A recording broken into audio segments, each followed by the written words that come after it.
Hi, my name is Kyla Beery, but most of my friends and most of you will know me as Kat. Today I'm going to talk to you all about the Wheel of the Year, which comes from paganism and Wicca practice. You don't really learn about these holidays traditionally in school as much as you do about other holidays that you find in the Christian calendar, like Christmas and Halloween. But these are where a lot of holidays originate from because they originally came from Gaelic and Roman holidays, which were just adjusted to the calendar. And of course, historically speaking, with conquerors and such. But we're going to start out with the traditional calendars. First starts on January, so we'll start there and make our way around the wheel that way instead of the traditional spot of Samhain. So the first holiday we're going to talk about is Amok, which is February 1st. It's also known as Candlemas. It talks about the goddess Bridget. It starts right in the middle spot between the spring equinox and the winter equinox. It's a time to celebrate the spring is coming. It's fertility. So it's a good time to start planting your flowers and celebrate the things that are going to come. Great time for writing those New Year's resolutions. Ostara is March 21st and is the spring equinox. So this is the Earth is in the rotation with the planets. And this is when spring equinox is happening. So this is fertility, birth, and Gaia, the goddess Gaia, which is the goddess of Earth. You should be respecting her, especially, as well as the triple. So the goddess, if you follow any pagan culture, follows a 3-tier system. So we have the maiden, the mother, and the crone. So it's just her changing the attire, the phase of the goddess into maiden. So she is young, she is beautiful, she is life, she is bringing of nature. Next, we're going to go to Valentine, or May Day, as many people know it, and that's May 1st. This is celebrating that summer is coming. It's a festival of fire. So we talk about Apollo, we talk about Hera. This is a time for fertility. If you were born on May 1st, you're considered to be especially blessed. If you happen to get pregnant on May 1st, since it's a fertility holiday, which is essentially just suggesting this is a good time because a winter baby would be wonderful. It's just considered a special blessing from the goddess Hera, who is the goddess of marriage and birth. So, wonderful time, one of my favorites. Then we have Litha, which is also known as Midsummer, and that is the summer solstice, and that falls on June 21st. And Litha is also a big fire holiday because we're paying our respects to Apollo, the god of the sun.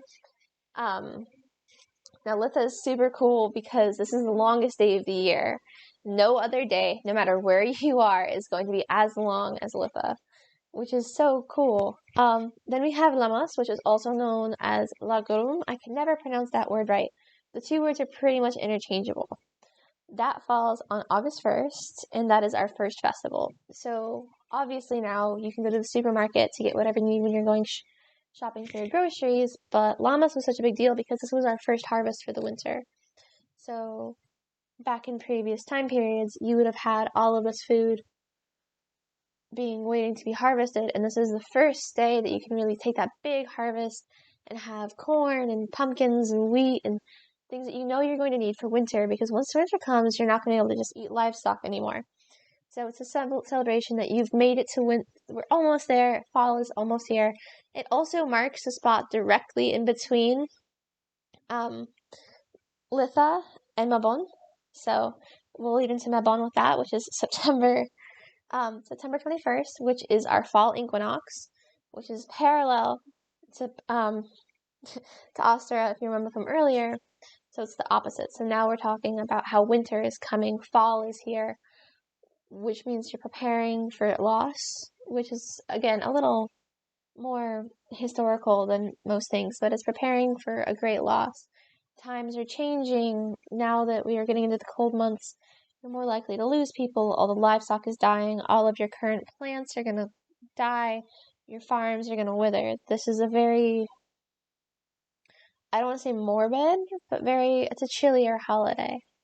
With that, we'll lead into my personal favorite and our new year, which is Samhain. Samhain is where Halloween actually originates from entirely, of course, with the modification of the commercialized candy world.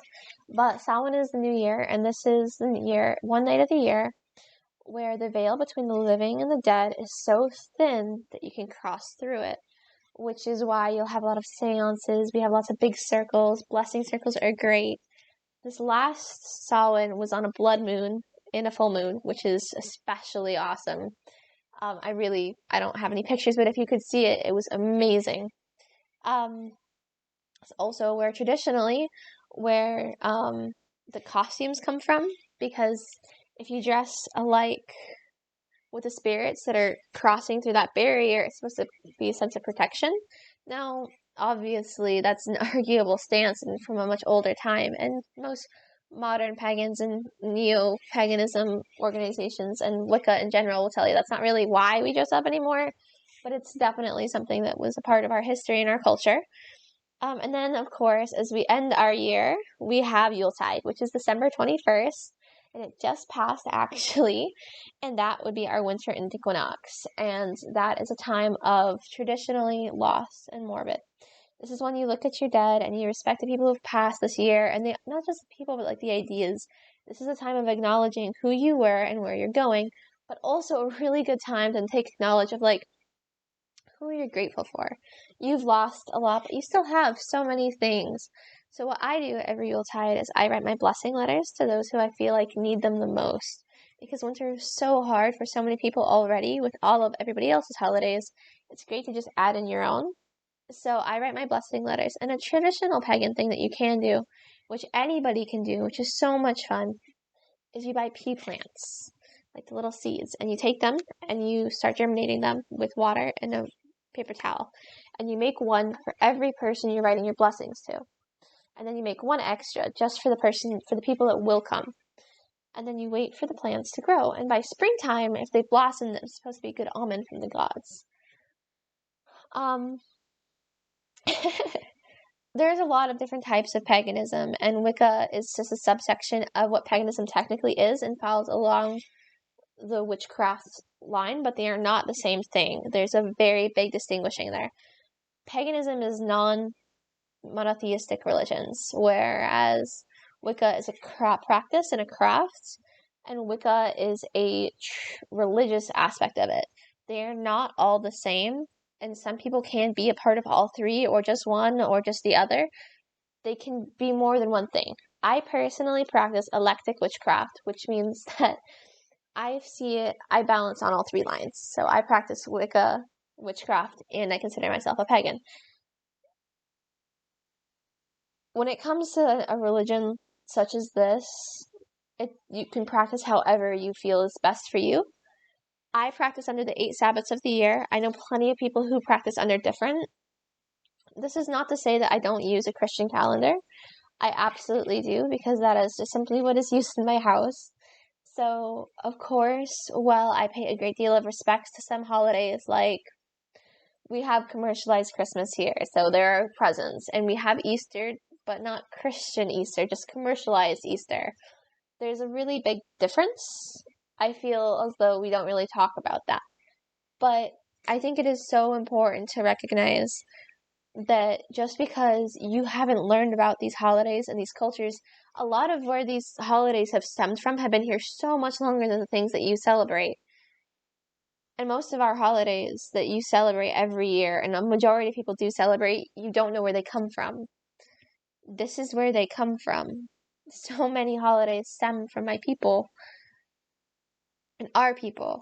You would be so surprised to find that how many of your ancestors truly did practice down to the bone paganism in just a more historical way. Now, the wonderful thing about eclectic witchcraft that I find fits me best is I can practice however I like. So there is no set rule. You can do whatever feels best for you to find your spirituality between the universe and the gods and whatever it takes to make you feel best. And that is something that you will find so rarely in life, the absolute freedom to decide what is best. These holidays are very important to our people, and I'm really glad that I got to share them with you. My name is Kyla Beery, although you most likely know me as Kat. I was born under an Aries star. I am a daughter of Aries, Nix, Hecate, and every other god that you can get. Blessed be, marry me, everyone.